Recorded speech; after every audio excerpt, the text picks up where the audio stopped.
What's up, Dragon Brood?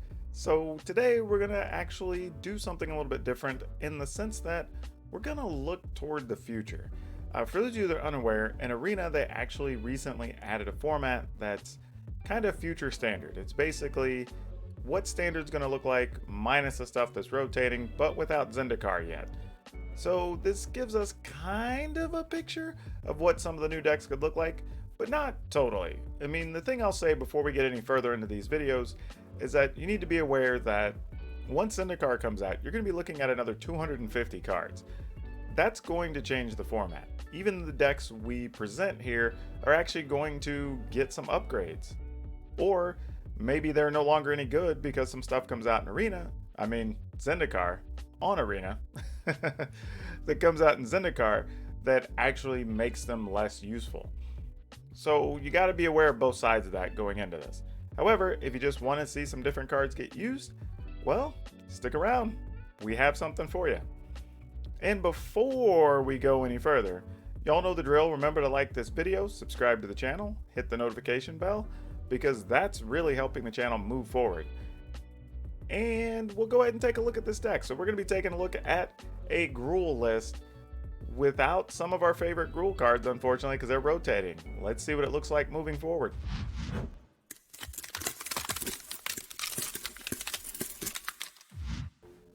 Alright, so putting this together, I realized I just need to have a eulogy at some point for Gruul Spellbreaker. That's been a homie that's gone some distance with us more than once. But let's go ahead and take a look down this list. We have, for starters, Robber of the Rich. It's just a good haste creature. We didn't want to play too many of them because we are playing Gem Razor, and with Robber of the Rich being a human, you can't mutate a human, so gotta be aware of that. Some Scorching Dragonfires just as an all-around quality removal card. Scavenging Ooze, which lets us remove stuff from the graveyard, grow the creature.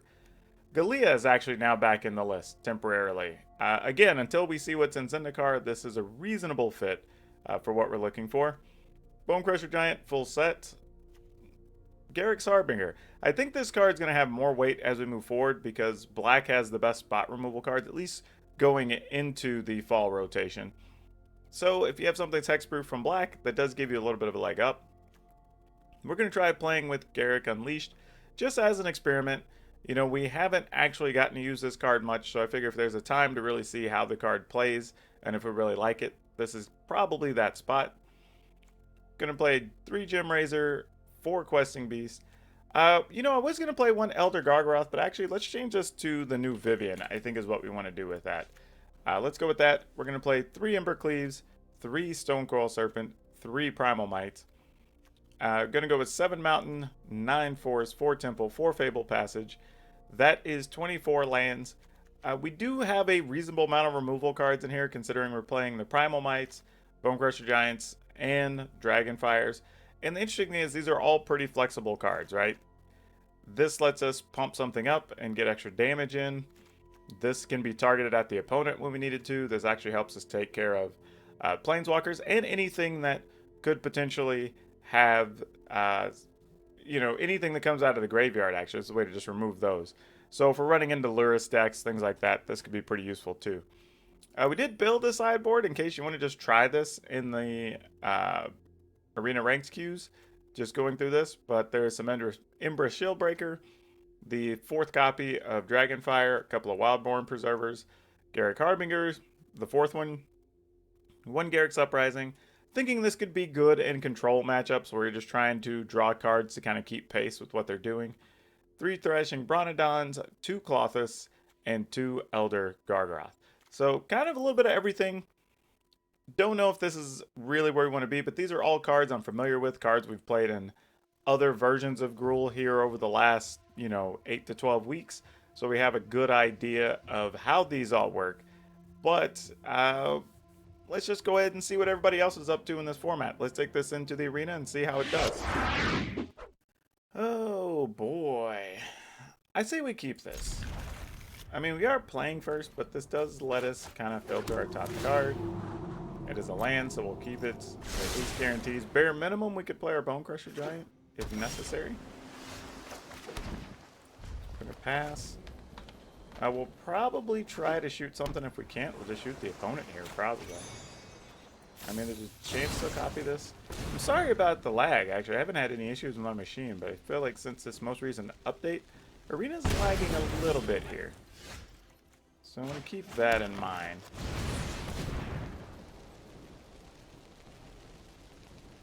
I mean, this is fine if you want to let it resolve and then brazen bar it. That's okay. Alright, so some type of flash deck would make sense. Okay, so the opponent's going to be set up to counter a bunch of things.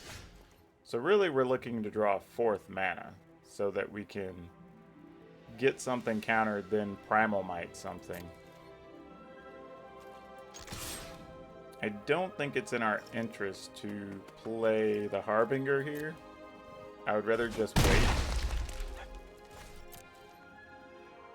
Because we can Dragonfire a couple things out here. We draw a 2nd card for the turn. Let's go ahead and we'll shoot one of these Vandals. Not sure what the opponent's up to here, but I'm not sure I want to find out either.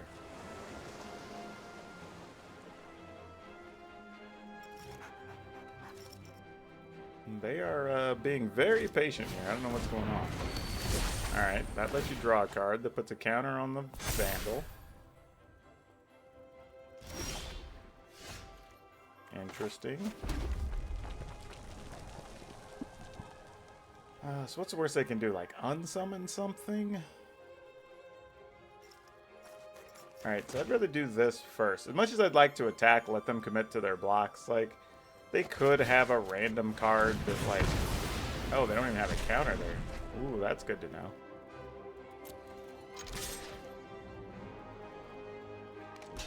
Alright, now they're starting to block. That's a real good sign for us.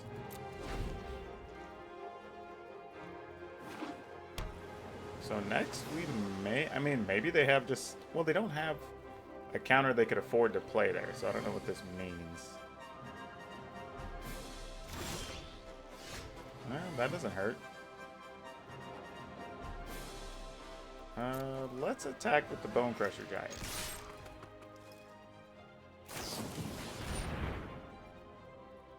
Okay.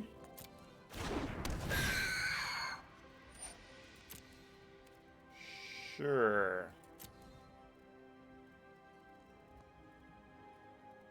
I mean, I'm not fully aware of what's happening with this deck. I don't know what's going on here. This feels like just a real experiment on the other side. Alright, let's assume this is going to get countered.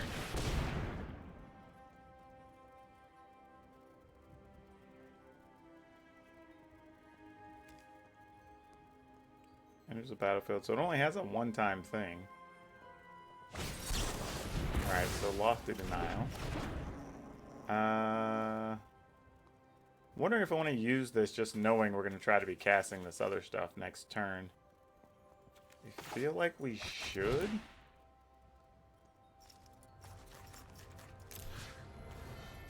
Because why not?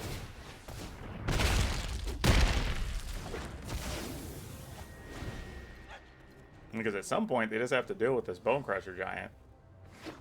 And all they seem to be putting out are these little, like, 1-power do-nothings. So it seems like it's to our benefit, but I don't know. Alright, they're just cycling Neutralize. Okay, so now they're realizing, like, even spell counters aren't enough if we're just going to keep attacking with the 4-power thing. It also says they probably have other spell counters.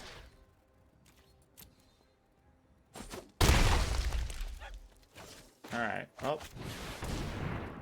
let's see it. Holding on to these, because I think these are just more powerful, more relevant.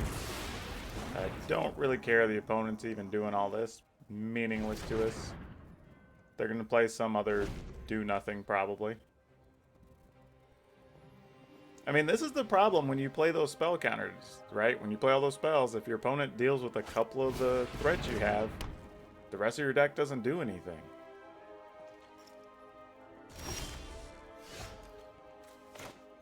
I mean, literally, the opponent's deck is not doing anything. I mean, they're hoping we play spells so they get to cast stuff. But I stuck one creature that was bigger than theirs and stayed on the table, and now they're kind of wrecked.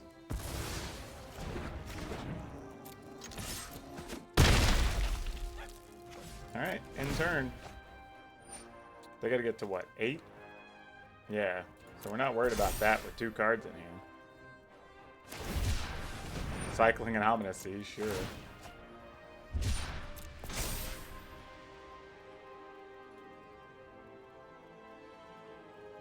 I mean, I appreciate what the opponent's trying to do, but doesn't feel like nearly enough. Casting ring words? Alright, so they're just dead. I mean, we have a lot of ways to get it done here. But I think we're just going to take the easy road, shoot a Vandal.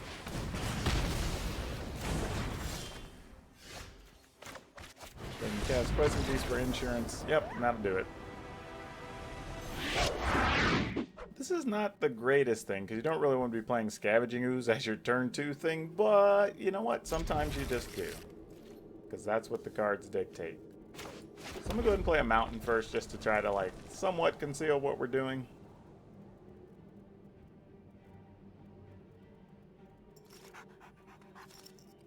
It's probably not going to do a great job of concealing, but, you know. Look, it's an elk. Oh, I would have loved that turn 1. Oh, that's unfortunate. Alright, well, Scavenging Ooze it is. Ooze may just be taking one for the team here. We'll see. Heartless Ass. Sounds good. Sounds good. Now that we don't need that temple so bad, you know what? I'm just going to play this just as a 4-3. See if we got something to deal with it.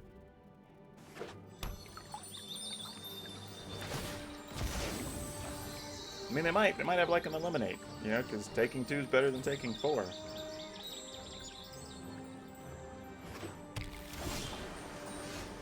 Alright, let's go ahead and use this. Gonna go ahead and get a second red on the off chance we draw a Ember Cleave next turn. I doubt it, but you know, never know. Alright, this is good too, because we have a 3 and a 4, so we're not going to get wrecked by Extinction Event. Which is kind of good here. Though I assume they'll Extinction Event and call 4, so you can kill Questing Beast.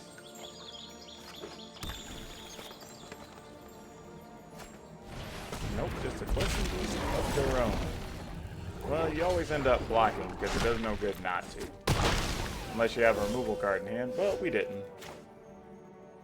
Oh, actually... This is rather intriguing. Because we could play Galea and then put a Gem Razor on it and attack for 8. I kind of like that. But the thing is, let's say we put the opponent to 4. If we attack for 6, they're at 6. If we attacked for 8, they're at 3. Then either of these is lethal. No, attack for 8, they're at 4. But I still leave both of those as lethal, so I'm okay with that. And then if we get lucky and get another haste creature,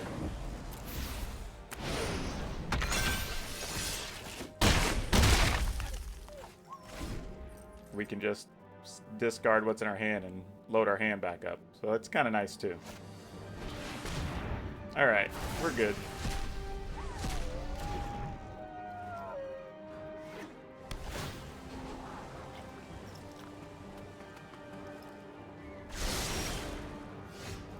Oh, that's just insult to injury. This is a definite mulligan, so let's get that out of there. Ooh, that's not great either. Oh boy.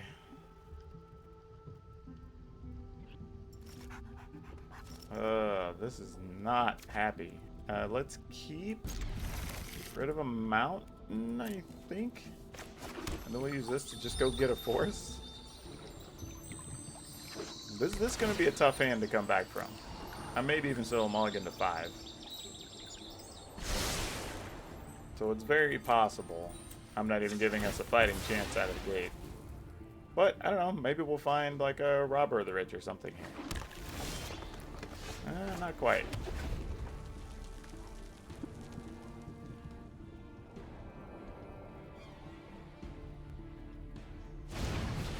Alright, Love Struck Beast into...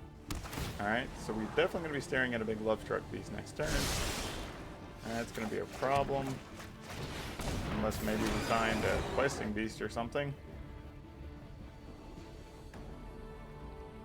And we don't even have a second red to use our Embercleave, even if that were to become a possibility. So that is a concern. However, we don't have to deal with Love Struck Beast this turn.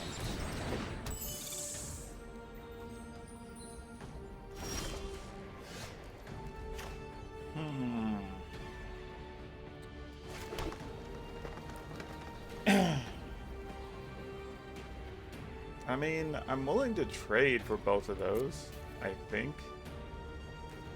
Putting the opponent down on mana seems good. Okay.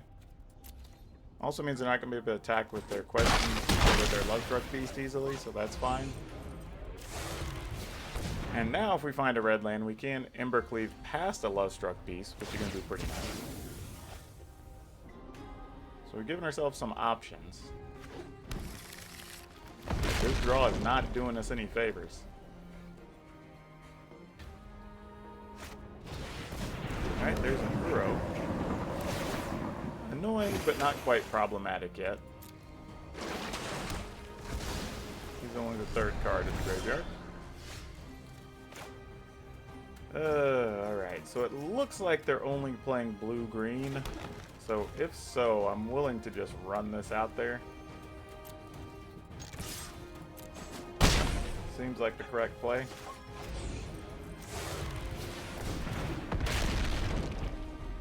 Now this allows us to, if we need to, run something in a Scorching Dragonfire. If we get a red land, we get a cheaper Embercleave. Not that the price matters at all, as long as we have a red land. That's all we're really looking for. We will enjoy Embercleaving that, let me tell you. I mean Dragonfiring that, not Embercleaving it.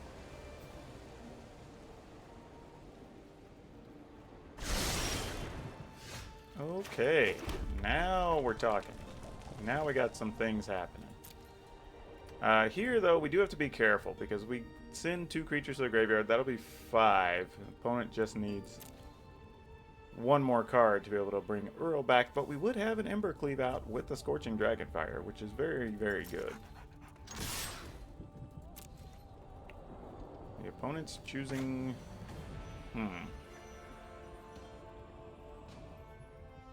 Yeah, I mean, we got it, right? Can't see why we're not. I mean, you're at 5 now. And we have Dragonfire to get rid of a potential blocker. I mean, they could make an additional 2 creatures here, potentially. Innkeeper, okay. Fairy. It takes impressive knowledge to be a temporal archmage. Nope, this is not going the way we anticipated.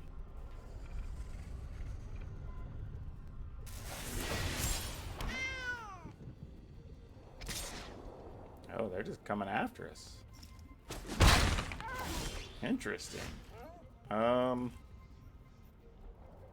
Okay, what do we want to do here?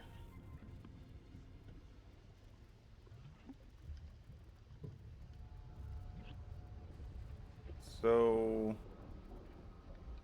if Teferi were to...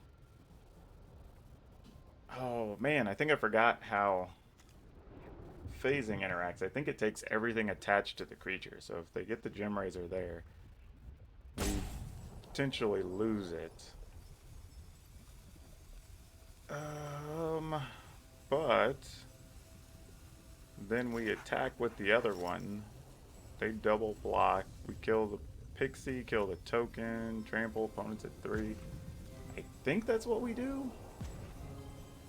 Then Teferi, then they have to just deal with this next turn, but they'll be able to get that out most likely. So I'd be staring at Uro plus something, maybe. What do we do? Because then it would be 1, 2, at least this, and a token. So that's 5, 6, 7, 8, 9, 10 toughness.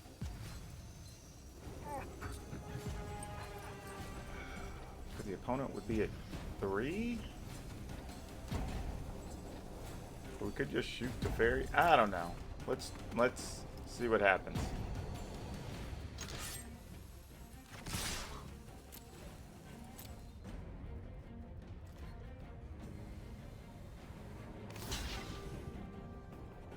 They're putting everything there. So this actually works out better than I thought they were going to. I mean, fairy's obviously going to phase out the bigger one, right? Yeah, we're going to shoot this down. Oh, so it won't even go to the graveyard, actually, because we're shooting up the Dragonfire. So that still works out okay. And I'm going to go ahead and play this, because if we can just get another land out of the way, that can't hurt us. Now they're still a card short for Uro. Not to say they can't find a way here, because they're going to discard one. So we need to find a significant haste creature. Questing Beast would be nice. Oh, I guess I should have left this in my hand in case we found Galea.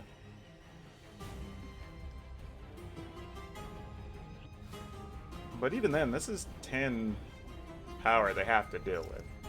Like, getting Uro means that's all they get this turn, most likely. And that's their whole team has to stop that. Yeah, they're gonna have to have like a Brazen Bar or something to bounce the... Oh, but they're at 7 now. This gets complicated, more complicated by the second. Okay, so then we need another Scorching Dragonfire is actually good. Then that would be 8. My 10 minus 8 is 2. No, even that's only 6. I wouldn't do it.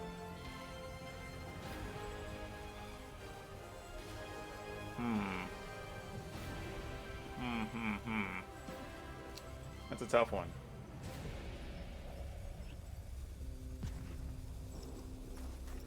Though randomly, if they blocked up, a second Embercleave would be huge here. Oh, actually, a Primal Might's also good. So Questing Beast, Primal Might. We do have a few answers here.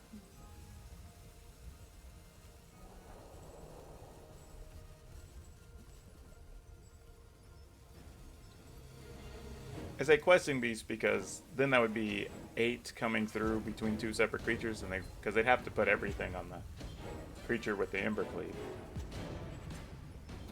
Though it looks like the opponents might have a connection issue here.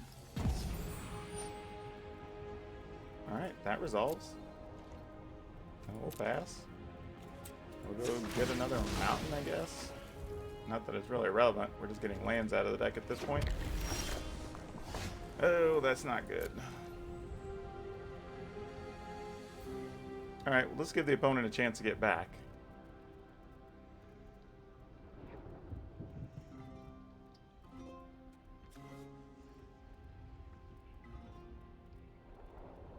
I mean, this Teferi is good, though, because they would get to draw another card and then get to phase out whichever Gem Razor lives through this turn. So that's kind of a big deal. What about at least 2 more turns? I mean, granted, we'd still have a lot of potential outs, but the opponent's connection issue is going to not let us see that potential out, I think. Yep. And just attack the opponent. Yeah. That's unfortunate. Could have been an interesting finish. I think here I'd like to mulligan. Well, that's not greatly different, deck. I guess we'll keep it and scrap the Garrick. I'm not excited about that choice. But I think it's correct.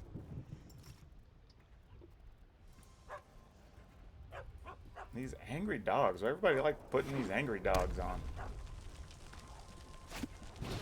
Alright, so against mono red, this is probably not the hand to get us there, but we're going to try our damnedest. We need to find some things to throw in the way. That is not one of the things. Alright, we need to get at least something to make our opponent have to kill one of our things, but that's not going to get us there. That's not good, because we need to be able to lean on this Garrick Harbinger when the time comes. So we're just going to have to shoot a Robber of the Rich.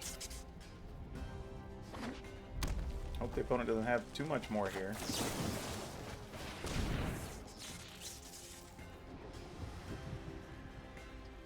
Alright, so that goes away. Minimizes our damage as attack step, which is good. Alright, what do we got? Okay, just Timber Brutes. That's not the worst thing. I like that. I really do.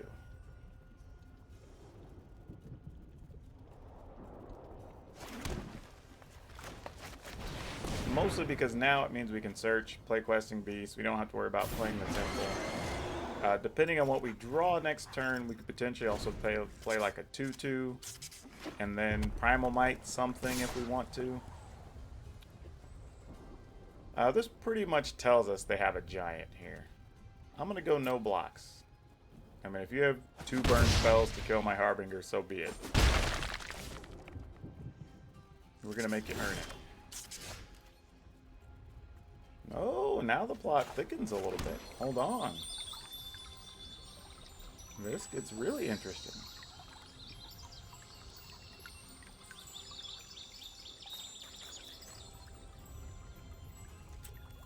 Okay, I think we still want to play Questing Beast here. I mean, it's possible the opponent has like Slaying Fire or whatever that deals 4, and then all this like thought is for nothing. But we'll see. Let's go ahead and get a mountain, just in case for Embercleave purposes.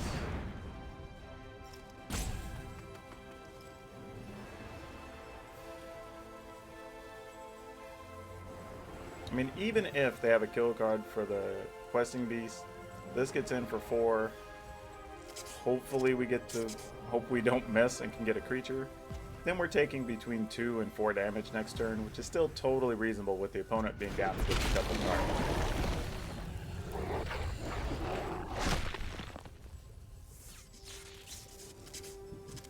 Man, this dog makes so many electrical noises over here. Alright, the opponent seems to not be happy with us. Though this makes me feel like maybe they do have a Slaying Fire, and they're just trying to decide which thing to kill. Or maybe it's 2 giants, and they're just going to spend them both. Kill a Questing Beast. Wouldn't be the worst idea, truthfully.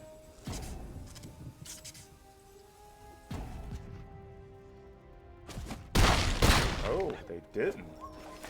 This gets real interesting now. Alright, we'll take a Robber of the Rich. This feels real nice.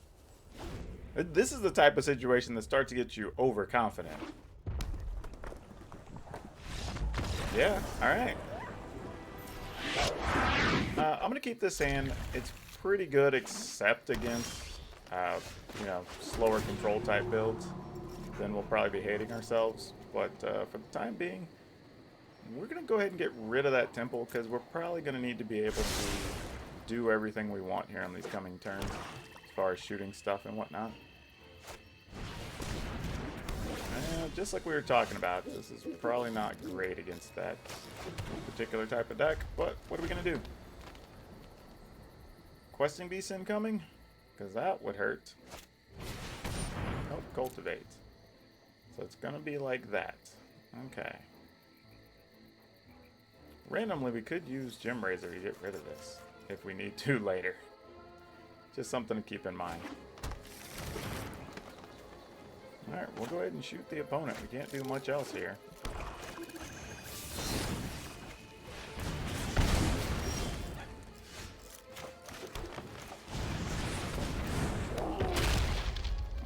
This is where we start getting to see their removal cards, I think.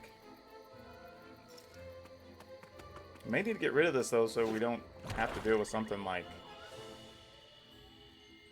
Garrick or whatnot, but we might already be too late. Yep. Just as we suspected.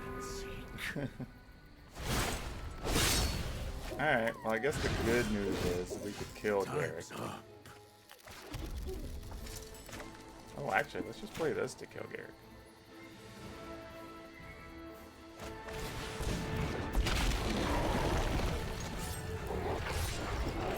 I almost played Galea, but I was like, never mind, we can do this. Plus, Galea leaves the door open for a couple of things next turn. Be more mana efficient here, just playing the Questing Beast. Next turn, we have 5 mana, we get more choices than if we would have just kept Questing Beast in hand. Because that would have been the only play we can make next turn if we chose to play it. Here we play it, we get 4 damage in, kill a Planeswalker. Opponent's now kind of having to decide what to do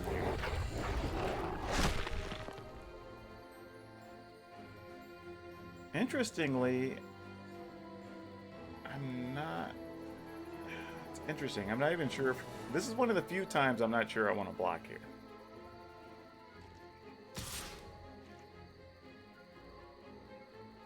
Because we have this as a possibility.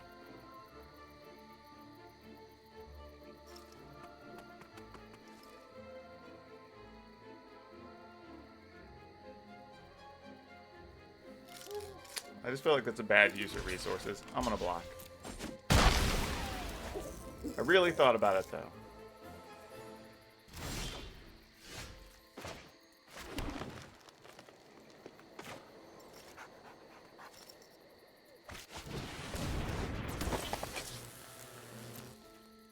Probably just gonna get picked off here by like an Illuminate or some such.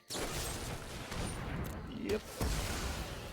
Understandable. We're just gonna play this as a 4/3. Don't think we're gonna have too many targets to shoot at with it.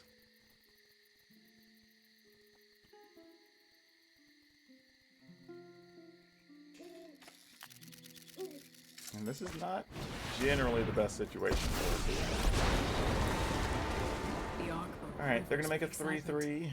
We can kill the 3/3.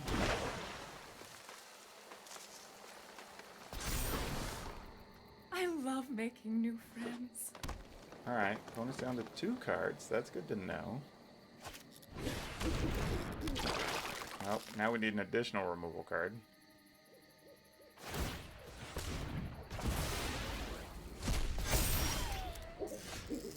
Oh, that really complicates things. Oh, man. Oh, man, oh, man, oh, man, oh, man, oh, man.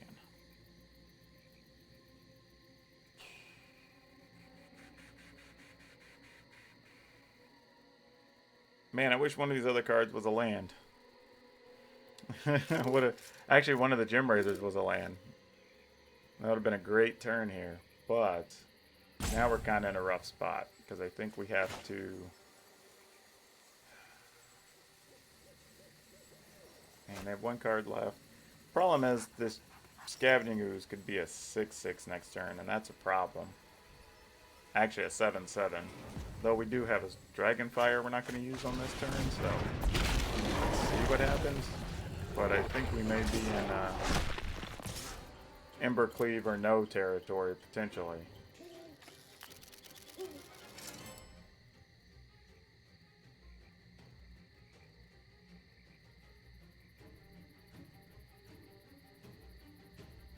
I mean, yeah, I was going to say, you got to throw something in front of the Questing Beast.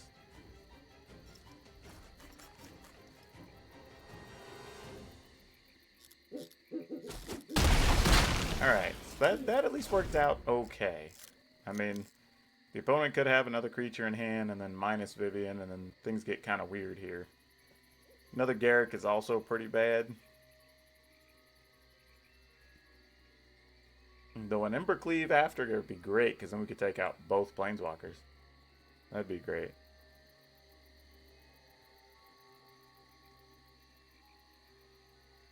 Well, I guess technically we wouldn't, because there'd be at least one 3/3 in the way, so...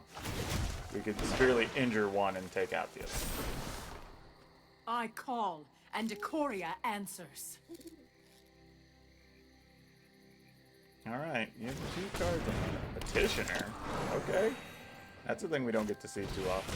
And a Simulacrum. Okay. That doesn't allow us to kill Vivian either. That, however, does allow us to kill Vivian.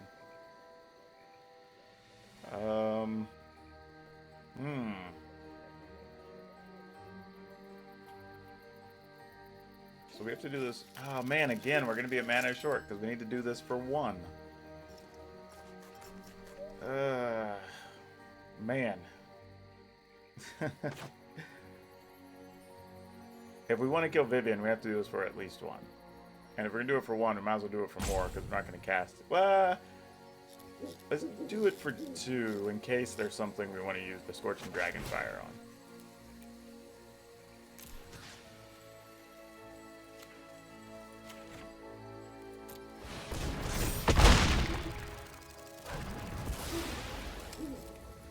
I mean, we could have went bigger, but didn't want to get too greedy.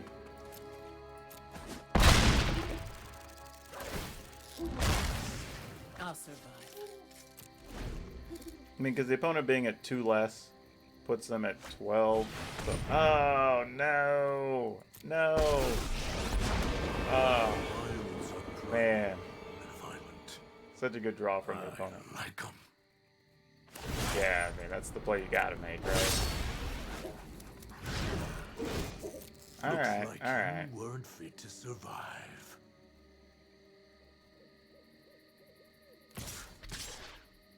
Alright, we get hit. Go to 16. We're going to go ahead and just kill Garrett. Which is one more reason we like Dragonfire more than some of the other stuff. I know a lot of y'all like to throw into decks when I see stuff on the stream and whatnot. They were saying, well, why not Fire Prophecy or any of this other stuff? It's like, those don't target the player and they don't target the Planeswalker. So it's generally going to be weaker of the options that you're looking at. Monsters. This is my paradise. Alright. Another creature. Think this is the beginning of the end for us, team. Diversity is our greatest strength. Well, they gain life, so that could be a problem. Whew, okay, okay. It's a little bit of a thing. A Gem Razor on a Gem Razor seems kind of silly. Don't think we want to do that. I was thinking just to kill the Simulacrum. And then when we attack, if they tried to double block, we'd be able to kill the Petitioner.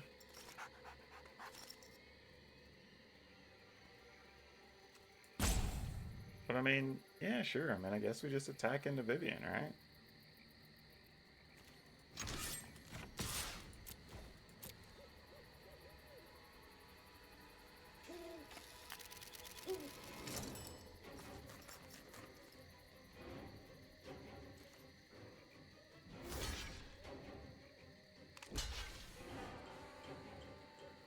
And put an air body in front of it. Smart move. So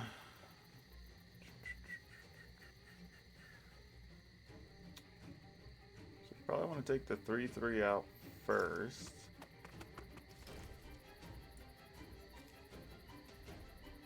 Probably like that, I think. Is the way we want to go.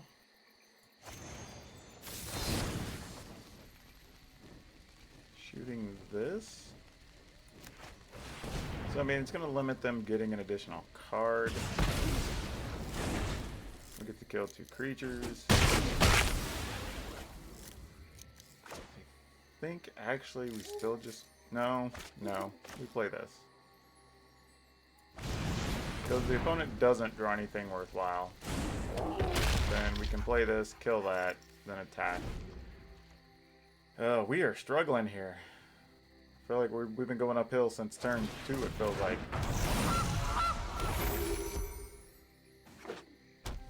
Oh, now they're going to be drawing extra cards, too. Ugh. Yeah. This is where it's going to start to hurt.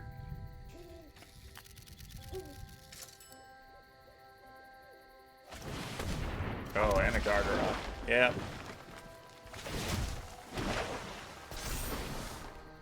Beauty Yeah. lies in variation. No Problemites, no Embercleaves. We're dead. Well done. Only because this is a Temple of Abandon in the hand, we're going to keep this. Though I do think this is a bad keep. We could easily have gotten rid of, say, like a Questing Beast or something and been fine here. Hopefully a Forest. Alright, and then I guess it's just going to have to be it. We're going to play a turn 2 Stone Cold, turn 3 Harbinger most likely. Though we might use the Primal Mites on 3.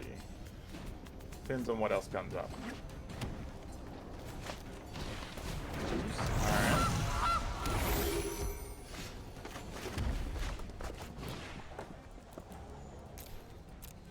Get our Stone Cold circling out there. And we'll see what the opponent's up to.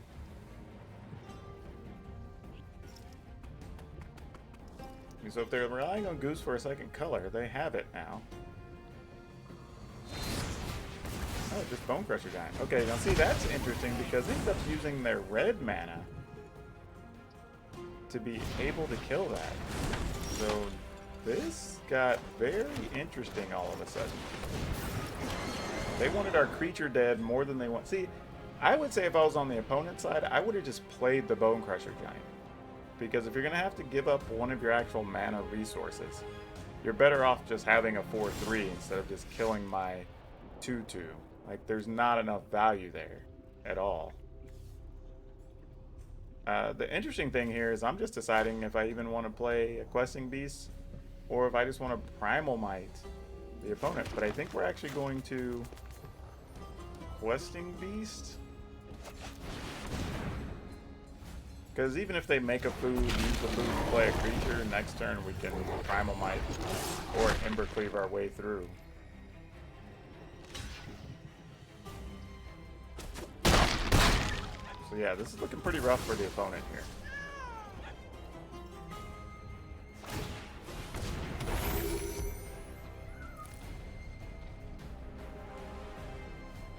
Because if they don't find a land, like they're giving up a resource exactly to do that, it doesn't necessarily result in anything for them. Here we can Embercleave. Yeah, I mean, I guess we just Embercleave. I was going to do something else, but it doesn't make sense.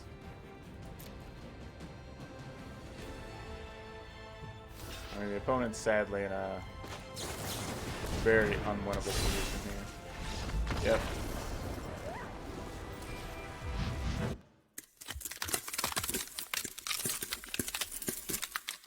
This just in, Gruul still playable. No surprise hearing that from me. You know, the only thing I would say that was a downside is we didn't really get Garruk into play. We really didn't get Vivien into play. So I didn't get to see how those worked out too well. I would say there's probably room for, if you wanted to pull those, some other cards to consider would probably be like Thrashing Bronodon would be a good choice if you were just worried about maybe more teamer adventures and you wanted to have a way to kill the Clover. That's something I would consider. Plus it's a 3-4, which is pretty relevant. Other than that, maybe like Terror of the Peaks if you just needed something to go over the top. That's a card to consider as well. But for the most part, I think this selection of cards works. I mean, if you wanted to play through the ladder with this right now, I think you'd be fine. I don't think there'd be any real major issues. There's no decks you can't win against. I mean, you saw us get wins against a variety of decks. So I don't think that's an issue. Like I said, just a couple of decks that maybe you want a little more flexibility against. So maybe Garruk isn't the right card. Maybe Vivien's not the right card. And then those spots could be turned into something else, whatever you think they should be. But overall, I'm digging it. You know, if, like I said, if you're looking for something to play in the standard 2021 queues, give this one a look. It's worth it. And remember, if you like this video, hit that like button, hit the subscribe button, hit that notification bell, because that lets you know every time we have stuff like this popping up. But that's all I have of you for now. We'll see you next time.